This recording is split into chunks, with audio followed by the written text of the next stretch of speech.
राज्यात कापसाची लागवड रखडली। राज्यात केवळ 6% क्षेत्रावर पेरण्या पूर्ण। कांद्याच्या किमान निर्यात मूल्यात वाढ। कांदा बटाटा जीवनावश्यक वस्तूंच्या यादीत समाविष्ट। आणि फळं भाजीपाला थेट विक्रीसाठी फ्रेश किन्सची सेवा। नमस्कार, आता पाहूया सविस्तर वृत्त। पावसानं ओढ दिल्यामुळे राज्यात आतापर्यंत 40 लाख हेक्टरपैकी केवळ 5 लाख हेक्टरवर कापसाच्या पेरण्या झाल्या आहेत। यंदा 2011 पेक्षा वाईट स्थिती आहे। काही भागात दुबार पेरणीची वेळ येणार आहे। शेतकऱ्यांनी आता कमी कालावधीच्या वाणांची निवड करावी। महाराष्ट्रात 18 ते 20 जुलैपर्यंत कापसाची लागवड करणं शक्य आहे। सर्वाधिक कापूस लागवड होणाऱ्या विदर्भात 66% तर मराठवाड्यात 80% इतकी पावसाची तूट आहे। महाराष्ट्राबरोबरच मध्य प्रदेशातही पावसाअभावी पेरण्या रखडल्या आहेत। पंजाब, हरियाणा आणि राजस्थानमध्ये मात्र कापसाच्या पेरण्या पूर्ण झाल्या असून लागवडीचं क्षेत्र जवळपास गेल्या वर्षी इतकंच म्हणजे 13 लाख हेक्टर इतकं आहे। राज्यात यंदा मान्सूनच्या पावसानं पाठ फिरवल्यामुळे जून अखेर केवळ 6% क्षेत्रावर पेरण्या झाल्या आहेत।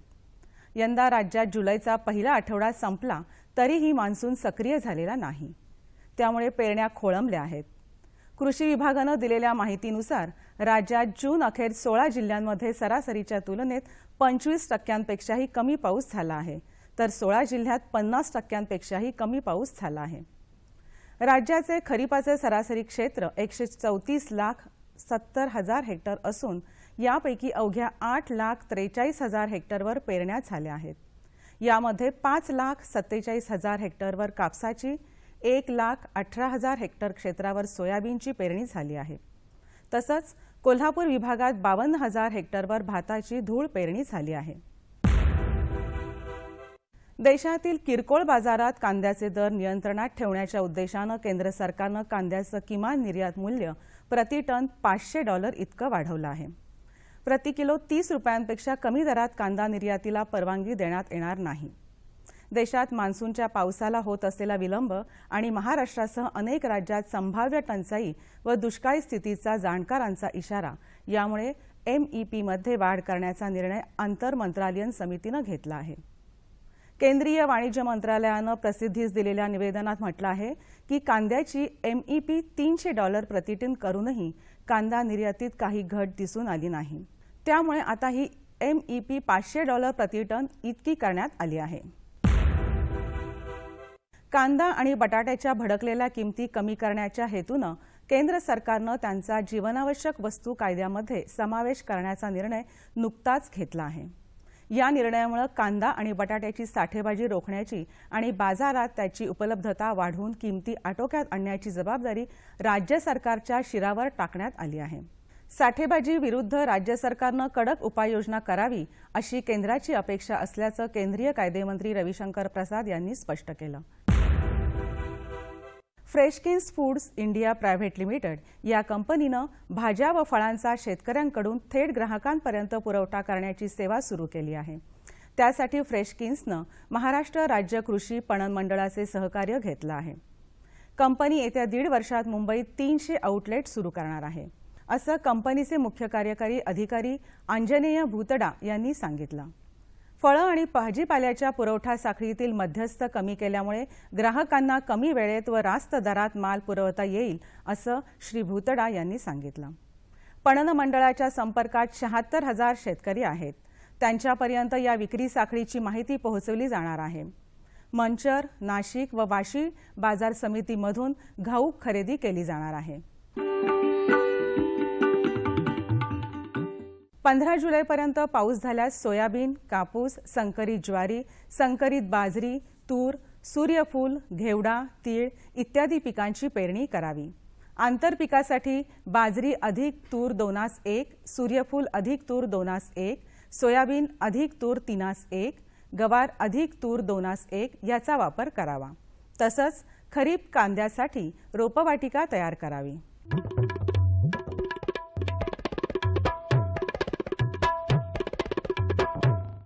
आता बघूया सोलापूर कृषी उत्पन्न बाजार समितीचे काही बाजारभाव प्रति क्विंटलमध्ये. चिकू कमाल रुपये 1000, किमान रुपये 600, डाळिंब कमाल रुपये 10,000, किमान रुपये 1300, केळी कमाल रुपये 800, किमान रुपये 400, लिंबू कमाल रुपये 1800, किमान रुपये 400, काकडी कमाल रुपये 3200, किमान रुपये 500, टोमॅटो कमाल रुपये 3000, किमान रुपये 300, लसूण कमाल रुपये 4700, किमान रुपये 1700 आणि हिरवी मिरची कमाल रुपये 3500 आणि किमान रुपये 1500. कृषी बाजारभाव विषयक अधिक माहितीसाठी www.agmarknet.nic.in किंवा www.msamb.com ह्या संकेतस्थळाला भेट द्या.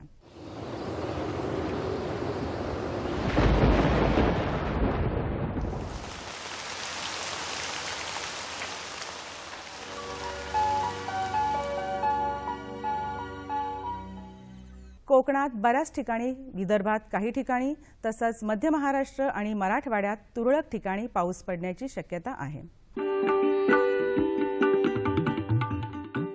राज्यातील काही प्रमुख शहरांचं तापमान अंश सेल्सिअसमध्ये पुढील प्रमाणे. मुंबई कमाल तापमान 32 अंश सेल्सिअस, किमान तापमान 28 अंश सेल्सिअस. पुणे कमाल तापमान 31 अंश सेल्सिअस, किमान तापमान 22 अंश सेल्सिअस. नागपूर कमाल तापमान 39 अंश सेल्सिअस, किमान तापमान 28 अंश सेल्सिअस. नाशिक कमाल तापमान 34 अंश सेल्सिअस, किमान तापमान 23 अंश सेल्सिअस.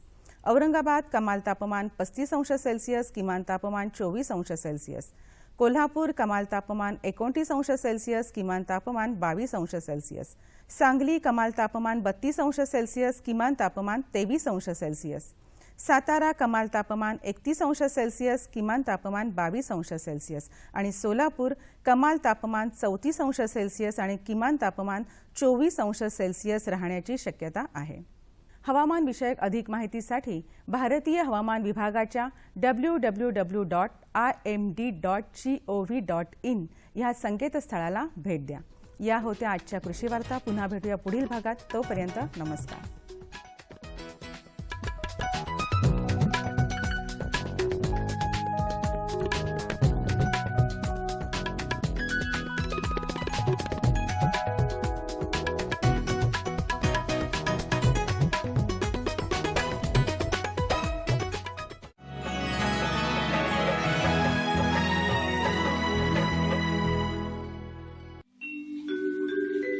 अनेक औषधी गुणधर्म असलेल्या आणि लहान मोठ्यांच्या आवडीच्या असलेल्या द्राक्षाचं नाव काढलं की आपल्याला पटकन आठवतं ते नाशिक आणि सांगली. महाराष्ट्राच्या आणखी काही भागात द्राक्षोत्पादन होत असलं तरी या नाशिक आणि सांगली भागातील द्राक्षांची ख्याती सर्वदूर पोहोचली आहे. असं असलं तरी द्राक्ष पिकासाठी अनुकूल वातावरण असलेल्या राज्यातल्या अनेक ठिकाणचे शेतकरीही उत्तम प्रकारचं उत्पादन घेत आहेत. द्राक्ष शेतीमध्ये वेगवेगळे प्रयोग करत आहेत. सोलापूर जिल्ह्यातल्या मंगळवेढा इथले संजय जयवंत कट्टे यांचं उदाहरण त्यासाठी देता येईल. ही बाग जी केलेली आहे ती नवीन पद्धतीने केलेली आहे, म्हणजे डबल लागण केलेली आहे. एका ओळीला डबल झाड अशा पद्धतीने लागण केलेली आहे. त्याच्यामुळं एका झाडाला कमी फळ धरता येतं आणि त्याची क्वालिटी परत चांगली निघते त्याच्यामुळं, आणि उतारही चांगला मिळतो. ही आता अलीकडं शेतकऱ्यांना हे उत्पन्नाच्या दृष्टीनं नवीन पद्धत अतिशय चांगली आहे. एका ओळीमध्ये 2 झाडं लावण्याचा प्रयोग त्यांनी द्राक्षाच्या लागवडीमध्ये केला असून त्यापासून चांगलं उत्पादनही घेतलं आहे. या पद्धतीत 2 ओळींमध्ये बऱ्यापैकी अंतर राहत असल्यामुळे मधल्या सरीतून ट्रॅक्टर व्यवस्थित फिरवता येतो. तसंच अवजारांच्या साह्यानं चांगल्या प्रकारे मशागत करता येते. खत आणि पाणी व्यवस्थापनही योग्य पद्धतीनं करता येतं, असं कट्टे यांचा अनुभव सांगतो. याच्यामध्ये हे एका ओळीमध्ये 2 झाडं लावल्यामुळं मध्ये अंतर थोडं जास्त सोडलेलं आहे. साधारणतः 11 फूट 2 ओळीतलं अंतर आहे आणि याच्यामध्ये ट्रॅक्टर किंवा कुठलंही अवजार व्यवस्थितरित्या चालतं आणि त्यामुळं मशागत व्यवस्थित करता येते. बाकीचा खर्च त्याच्यामुळं कमी येतो. पाण्याचं व्यवस्थापन म्हणजे एका झाडाला जेवढं पाणी पाहिजे त्याच्यासाठी चारी बाजूनं त्या झाडाला पाणी मिळावं याच्या दृष्टीनं त्याला 2 बाजूला ठिबक केलेले आहेत. ठिबकच्या नाळ्या 2 बाजूला सोडलेल्या आहेत. त्यामुळं त्या झाडाच्या भोवतीचं पूर्ण क्षेत्र जे आहे ते पूर्ण ओलं होतं आणि त्यामुळं झाडाची वाढ चांगली होती. पाणी ठिबकनं द्यायचं असल्यामुळं ते दररोज साधारणतः एका झाडाला 4 लिटरचे 2 ड्रिपर एका झाडाला आहेत. ते साधारणतः 3 तास चालवावं लागतं. म्हणजे 24 लिटर कमीत कमी पाणी एका झाडाला रोज द्यावं लागतं. खताचं व्यवस्थापन म्हणजे आम्ही खतं जी घालतो बागेला ती साधारणतः या रानातली माती चेक केली जाते ह्याची आणि त्यानुसार जे आवश्यक घटक त्याला आहेत तेवढं त्या पद्धतीने खत त्याला दिलं जातं. आणि 2 झाडाच्या मधला जो भाग आहे त्याच्यामध्ये शेणखत टाकलं जातं आणि त्याच्यावर बाकीचं रासायनिक खत देऊन मायक्रोन्यूट्रिएंट वगैरे त्याच्यावर दिली जातात. सेकंडरी मायक्रोन्यूट्रिएंट दिले जातात आणि निर्मल सीडचं बायोपॉवर म्हणून जे आहे ते बायोपॉवर अतिशय चांगलं काम करतं. ते त्याच्यामध्ये टाकलं जातं आणि असं सगळं पूर्ण डोस टाकून ती चर मुजवली जाते आणि वरून पाणी दिलं जातं. द्राक्षाच्या शेतीला महत्त्वाचा भाग असलेली एप्रिल आणि ऑक्टोबर छाटणी संजय कट्टे यांच्या शेतात वेळेवर घेतली जाते. ऑक्टोबरमध्ये काड्या कट करून पेस लावून फळ धरलं जातं. अलीकडे वातावरण वारंवार बिघडत असल्यामुळे संवेदनशील असलेल्या द्राक्ष पिकाच्या उत्पादनावर वाईट परिणाम होतो.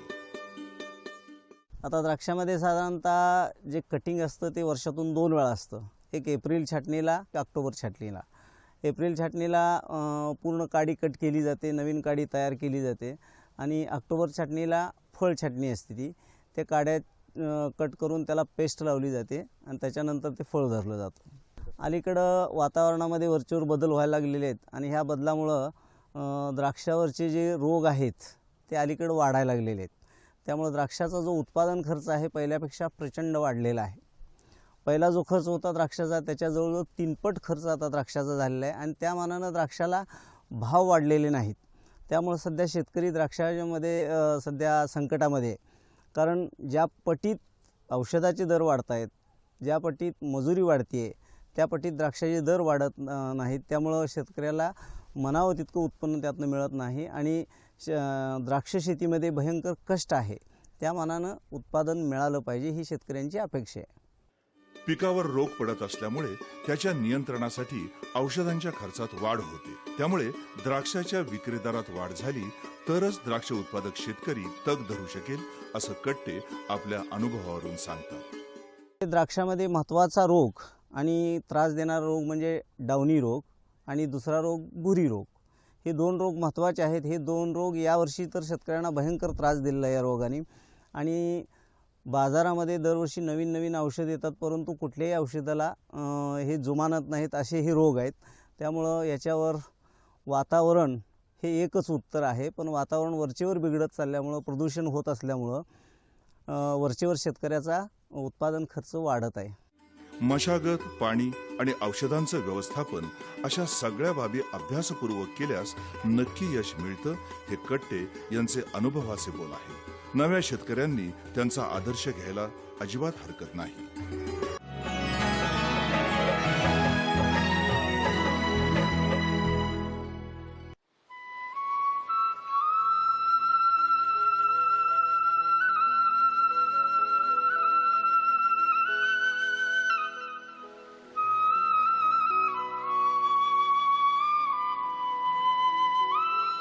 नमस्कार मंडळी, कृषी दर्शनच्या आजच्या भागामध्ये आपलं स्वागत आहे.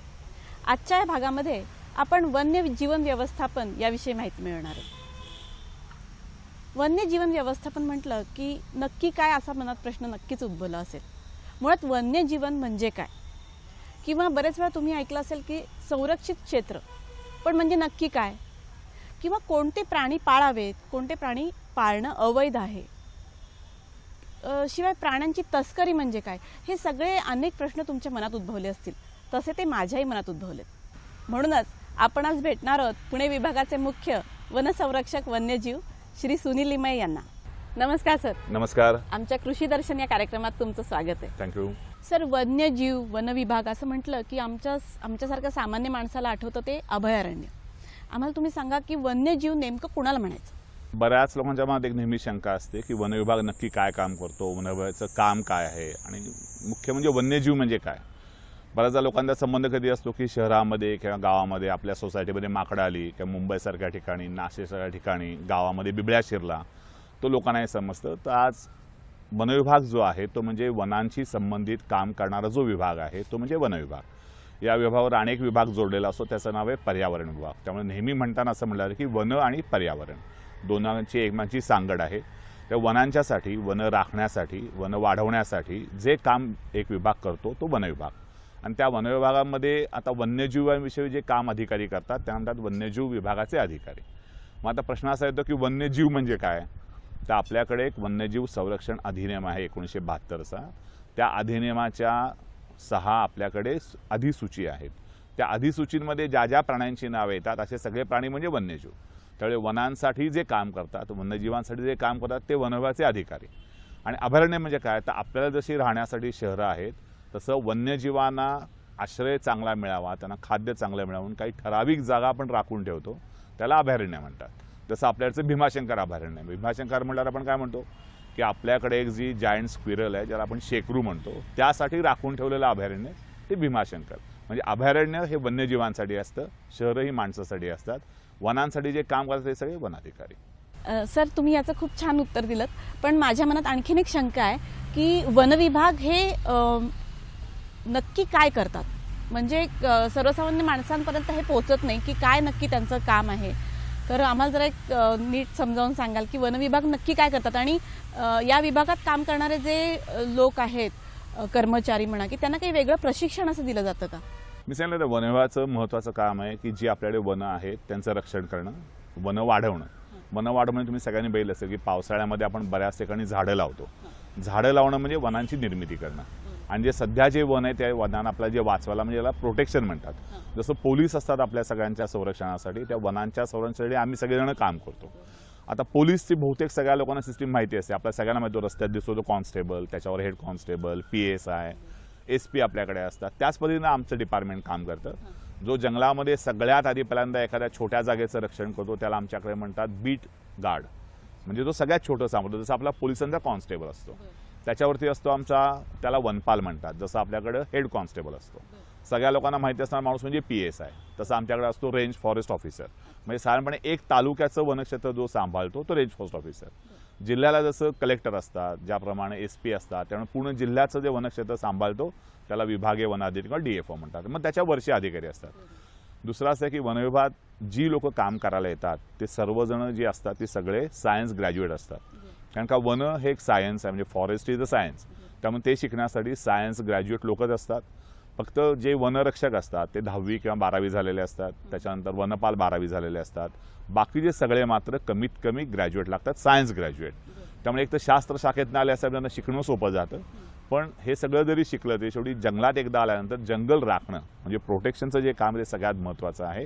आणि त्याच्यानंतर झाडं लावणं. सर, बरेच वेळा पेपरमध्ये आपण वाचतो की व्याघ्र प्रकल्प, पण हे नक्की काय असतं आणि याची खरंच गरज आहे का, असंही बरेच वेळा ऐकायला येतं की वाघ हे शहरी भागामध्ये आलेत किंवा माणसांना त्रास देतात किंवा काहीतरी अशा गोष्टी घडतात की ज्यामुळे असुरक्षितता निर्माण होते. तर याच्या मागे काय कारण असेल? बरोबर आहे. प्राण्यांसाठी वेगळं काम अशा प्रकारे असतं की त्यासाठी आमच्याकडे एक मोठी इन्स्टिट्यूट आहे डेहराडूनला, त्याचं नाव आहे वाईल्ड लाईफ इन्स्टिट्यूट. त्याच्यामध्ये शिक्षण दिलं जातं की वन्यजीवांचं व्यवस्थापन कसं करायचं. बघा, माणसांचं व्यवस्थापन करताना माणूस बोलू शकतो पण वन्यजीव काही बोलत नाहीत. पण वन्यजीव ज्या क्षेत्रामध्ये राहतात त्यांना कुठल्या गोष्टी पाहिजे आहेत, त्यांच्याकडे कसं लक्ष दिलं पाहिजे, त्यांचा अधिवास म्हणजे हॅबिटॅट ज्याच्यामध्ये ते राहतात ते कसं सांभाळायचं, हे सगळं शिकवलं जातं. आणि मग ह्याच्यामध्ये जे शिकलेले अधिकारी आहेत ते वन्यजीव व्यवस्थापनासाठी येतात. म्हणजे वनांच्यापेक्षा थोडंसं जास्त जे स्पेशलायझेशन आहे ते आपण वन्यजीव शाखेमध्ये करत असतो. सर, वन्य प्राण्यांची तस्करी किंवा अवैध काही गोष्टी असतात, तर ह्या नक्की काय असतात, म्हणजे तस्करी ही नक्की काय प्रकार आहे आणि त्यामुळे कधी कधी अजाणतेपणी लोकांच्या नागरिकांच्याकडनं असं होऊ शकतं की उदाहरणार्थ काही प्राण्यांपासून तयार केलेल्या वस्तू वापरात येतात, तर ते चुकीचं आहे किंवा त्या कोणत्या वस्तू, या सगळ्या गोष्टींची आम्हाला पूर्णपणे माहिती नसते आणि अजाणतेपणी ह्या गोष्टी घडतात. तर हे घडू नये म्हणून सुद्धा लोकांनी काय करावं याच्याविषयी जरासं सांगा. नाही, अगदी बरोबर आहे. कारण खरं सांगतो की हा खूप मोठा वरचा व्यापार आहे. लोकांना कदाचित कल्पना नसेल, पण आपल्याकडं अंमली पदार्थ जे असतात, ज्याला नार्कोटिक्स म्हणतात, त्या नार्कोटिक्सच्या व्यापारानंतर करोडो रुपयाचा जो व्यापार होतो ह्या जंगलाचा आणि वन्य म्हणजे तस्करीचा होतो. आता याच्यामागं असं आहे की वर्षानुवर्षे चालत आलेल्या घटना, वर्षानुवर्षे चालत आलेले विचार आणि त्यानं होतं सगळ्यांना माहिती आहे वाघाचं कातडं घरात ठेवणं, आपल्या भिंतीवर टांगणं, यात कुठल्याही प्रकारचा शूरपणा नाही आहे. तरीसुद्धा लोक हे करतात का, तर आपल्याला एक स्टेटस मिळावं म्हणून. त्यानं वाघ मारले जातात. वाघाच्या शरीरातली सगळी हाडं चायनीज मेडिसिनमध्ये वापरली जातात आणि सगळा जो हा अवैध व्यापार होतो हा पूर्णपणे चीनपर्यंत जातो. त्यामुळे आशियात जी काही तस्करी होते, बरं ही तस्करीमध्ये कुणाला पैसे मिळतात, जे मोठे मधले दलाल आहेत त्यांना. जो तस्करीसाठी जो वाघ मारतो, जो बिबळ्या मारतो, त्या गरीब माणसाला फार कमी पैसे मिळतात आणि त्या माणसाला माहिती नसतं की आपण हे कशासाठी करतोय. त्याला इतर काय उद्योग दे म्हणून ते तस्करी करायला जातो. बरं छोट्या छोट्या गोष्टीमध्ये आपण पण त्यांना मदत करतो. जसं आता बघा, पोपट हा वन्यजीव आहे, पण पोपटाला आपल्या घरामध्ये पिंजऱ्यात ठेवता येत नाही हे बहुतांशी लोकांना माहीत नाही. लोक आवडीने ठेवतात, पोपटाला खायला घालतात, पण पोपटाला पिंजऱ्यामध्ये ठेवणं ही एक प्रकारची तस्करीच झाली ना, आणि हा एक प्रकारचा गुन्हा आहे. त्यामुळे सगळ्यांना विनंती होईल की घरामध्ये पोपट अजिबात बाळगू नका. तुम्ही एक साधा विचारा, तुम्हाला एक दिवसभर जर खोलीमध्ये कोंडून ठेवलं तर आपली काय अवस्था होते. बरं, बऱ्याचदा लोक पक्ष्यांचे पंख कापतात. ते आपल्याकडे दुसरा एक कायदा आहे, PETA म्हणतात त्याला. PETची जी लोक आहेत, म्हणजे तो कायदा नाही आहे, कायदा जो आहे तो आहे वन्यजीवांच्या संरक्षणासाठी आणि त्याचं नाव आहे prevention to cruelty of animals. पण पेटा मी जे आधी म्हटलं, ती संस्था यासाठी खूप प्रयत्न करते. ती लोकांना सांगते की प्राण्यांच्या बाबतीमध्ये कुठल्याही प्रकारची क्रूरता दाखवू नका. बऱ्याच लोकांना सवय असते की गळ्यामध्ये नख घालायचं. एखादं लॉकेट असतं, त्याला लॉकेटमध्ये नख असतं. एखादी आजी आपल्या नातवाला देते किंवा घरची माणसं येतात, त्यांना हे माहीत नसतं की आपण हा केवढा मोठा गुन्हा करतोय. कुठल्याही प्राण्याचं नख, त्याचा अवयव, त्याचं कातडं घरात ठेवणं, बाळगणं, या सगळ्या कायद्याने याला शिक्षा आहेत. कमीत कमी 1 वर्षापर्यंत शिक्षा ते 7 वर्षाची सक्त मजुरी आणि 25,000 ते 50 लाखापर्यंत दंड, अशा सगळ्या शिक्षा आपल्या वन्यजीव संरक्षण अधिनियमामध्ये आहेत. लहानपणी लोक म्हणतात की हत्तीच्या शेपटीचे केस तोडा, अस्वलाचे केस तोडा, ते गळ्यात गळा, भीती वाटत नाही. या सगळ्या ज्या आहेत त्या अंधश्रद्धा आहेत आणि आपण सगळ्यांनी अंधश्रद्धेपासून दूर राहायला पाहिजे. वन्यजीव, कुठलाही जिवंत पोपट, जिवंत वाघ हा जंगलामध्येच चांगला दिसतो. त्यामुळे त्याचं कुठेही आपल्या घरामध्ये त्याला ठेवू नका. कुठल्या म्हणजे तस्करी जर होत असेल तर जवळच्या वनविभागाला लगेच कळवा. काही लोकांना माहिती आहे की रस्त्यामध्ये लोकांना असं आवडतं, सशाचं मटण खाल्लं, हरणाचं खाल्लं, बटेर खाल्ले, तितर खाल्ले, पण या सगळ्याला बंदी आहे. जेव्हा कधी कोणी पकडलं जाईल तेव्हा मला कळेल की याच्या शिक्षा खूप मोठ्या आहे. आपण वर्तमानपत्रातून सुद्धा वाचतो. त्यामुळे तस्करीपासून दूर राहणं ही सगळ्यात चांगली गोष्ट आहे. आणि छोट्या मोठ्या गोष्टीत कुठेही शंका आली, त्यात सगळ्यांना इंटरनेट आहे. इंटरनेटवर जा, छोटंसं फक्त क्लिक करा, तुम्हाला सगळी माहिती मिळेल. वनविभागाची ऑफिसेस जवळ आहेत. पण एक लक्षात ठेवा, नेहमी लक्षात ठेवा की वन्यजीव हा जंगलामध्येच चांगला दिसतो, त्याला कुठल्याही प्रकारे घरात बाळगू नका. प्राण्यांच्या काही अशा विशिष्ट सवयी असतील किंवा काही हिंसक प्राणी असतील आणि त्यांच्यापासून दुसऱ्या प्राण्यांना, हे कसं सगळं व्यवस्थापन याचं सगळं? नाही, एक कसं असतं बघा, आपण सगळे लोक शाळेत शिकलेलो आहे की आपल्याकडे अन्न साखळी असते, की आपल्याकडं गवताळ प्रदेश असेल तर त्याच्यावर जगणारे आपल्याकडं तृणभक्षी प्राणी असतात. म्हणजे गवताळ जगणारे आपल्याकडे हरण आहे, सांबर आहे. त्याच्या पुढे गेलं त्यांना मारून खाणारे प्राणी असतात, त्यांना म्हणतात प्रिडेटर. ते असतात वाघ असतो, सिंह आहे, बिबळ्या आहे. हे आपण शाळेत शिकलेलो आहे. मग ही अन्न साखळी जे सांभाळायचं काम असतं ते कशा प्रकारे करायला पाहिजे. तुम्ही सगळ्यांनी ऐकलेलं असेल की आपण वाघांचं संरक्षण मोठ्या प्रमाणावर करतो. मग असं विचारलं की वाघच का वाचवायला पाहिजे, तर एवढ्यासाठी की आपण जी अन्न साखळी शिकलो आहे त्यात सगळ्यात वरच्या स्तरावर वाघ आहे. म्हणजे वाघ जर वाचला तर याचा अर्थ काय झालं की वाघाला खायला मिळणारं अन्न खूप आहे. म्हणजेच कोण? तृणभक्षी प्राणी. मग ते जर वाचत असतील त्याचा अर्थ जंगल चांगलं आहे, म्हणजे गवताळ प्रदेश चांगला आहे, झाडं चांगलं आहे. म्हणजे थोडक्यात वाघ जर एक आपण वाचवला तर सगळंच आपण वाचवू शकतो. म्हणून आपण जे सर्वात वरचा जो प्राणी आहे त्याला वाचवतो. तर हे जे काम आम्ही करतो त्यासाठी जे शिकायला लागतं ते स्पेशलायझेशन आहे आणि ते थोडं शिकलं.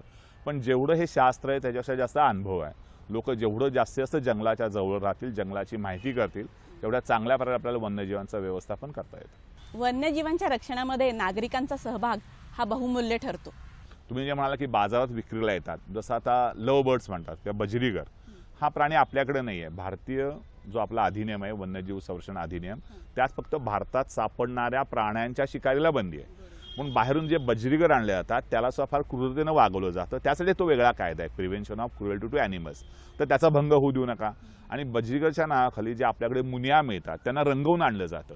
तर असा बघा कुठलाही प्राणी घरात ठेवायचा आपण नाही. जर सगळ्यांनी ठरवलं की घरात प्राणी ठेवणार नाही, कुठल्या प्राण्यापासून बनवलेली वस्तू वापरणार नाही, कुठल्याही प्राण्याचे केस गळ्यात घालणार नाही, नख गळ्यात घालणार नाही, तर आपाप तस्करी कमी होईल. कशावेळी तस्करीची सुद्धा गोष्ट अशी आहे की जेवढी डिमांड जास्त तेवढा सप्लाय जास्त. डिमांडच जर कमी होत गेला तर सप्लाय आपाप कमी होईल. आणि एवढं पण आपण नक्की करू शकतो. सर, असं बरेच वेळा ऐकायला येतं की मानवी वस्तीमध्ये वाघ शिरलाय, आणि तर मग जंगलं राखीव ठेवली आहेत तरी सुद्धा अशा घटना का घडतात? याला दोन कारणं आहेत. जंगल जे राखीव आपण ठेवतो ते आपल्याला माहिती आहे राखीव जंगल आहे. वाघाला माहिती आहे काय? नाही. वाघाला माहीत नाही, बिबळ्याला माहीत नाही. पण आपण जंगल अशासाठी वाचवतो की त्या बिबळ्याला किंवा वाघाला इथं खाद्य मिळायला पाहिजे. खाद्य मिळायला पाहिजे, गवत चांगलं पाहिजे. गवत आलं की झाडं आली, झाडं आली की खाद्य आलं. पण आज बऱ्याच ठिकाणी ज्या जंगलावर लोकांच्याकडनं अतिक्रमण होते, ज्या जुन्या जंगलाच्या जागा आहेत तिथं लोक शेती करतात, घरं बांधतात. मुंबईचं जर आपण उदाहरण घेतलं तर संजय गांधी राष्ट्रीय उद्यान आहे, त्याच्या हद्दीवर लोक आज घरं बांधतात. त्यानं होतं कसं, इथं असलेला जो मूळचा प्राणी आहे त्याच्या जागेत आपण अतिक्रमण केलं. त्यामुळे तो भक्ष्य शोधायला जेव्हा प्राणी त्याच्याच जागेत फिरतो तेव्हा आपल्याला वाटतं की तो आपल्या जागेत आला. त्यामुळे कुठेही वन्य प्राणी क्वचित काही प्रसंग सोडले तर मानवी वस्ती येत नाही. माणसाला सगळे वन्य प्राणी घाबरतात. त्यामुळे हे जे आपण म्हणतो जेव्हा आपण वन्य प्राण्यांच्या क्षेत्रामध्ये जातो तेव्हा अशा घटना घडतात. त्यामुळे हे जर आपल्याला टाळायचं असेल तर कुठल्याही वन्यजीवांच्या क्षेत्रामध्ये म्हणजे जंगलावर अतिक्रमण न करणं, आणि केलेलं अतिक्रमण असेल तर कुठल्याही परिस्थितीमध्ये अतिक्रमण काढून टाकणं, एवढे दोनच उपाय आहेत की ज्याने आपण हे सगळा संघर्ष टाळू शकतो. बरेच वेळा असं वाटतं की मानवी वस्तीमध्ये एखादा प्राणी शिरतो आणि तो उपद्रवी ठरू शकतो. पण आपल्या जागरूकतेमुळे जर आपण वन्य विभागाला हे कळवलं तर त्या प्राण्याची होणारी हानी, अर्थात वन्यजीवांची होणारी हानी आपण टाळू शकतो. सर, या ठिकाणी तुम्ही आमच्या शंकांचं खूप निरसन केलं. खरं म्हणजे सामान्य नागरिकाला या आतल्या गोष्टी माहिती नसतात आणि म्हणजे न कळत काही गोष्टी त्यांच्याकडून घडून जातात. तर तुम्ही इतक्या अनेक प्रश्नांची उत्तरं दिलीत आणि खूप चांगल्या प्रकारे आम्हाला ते समजावून सांगितलं. त्याबद्दल मी सह्याद्री वाहिनीकडून आपले आभार मानते. धन्यवाद.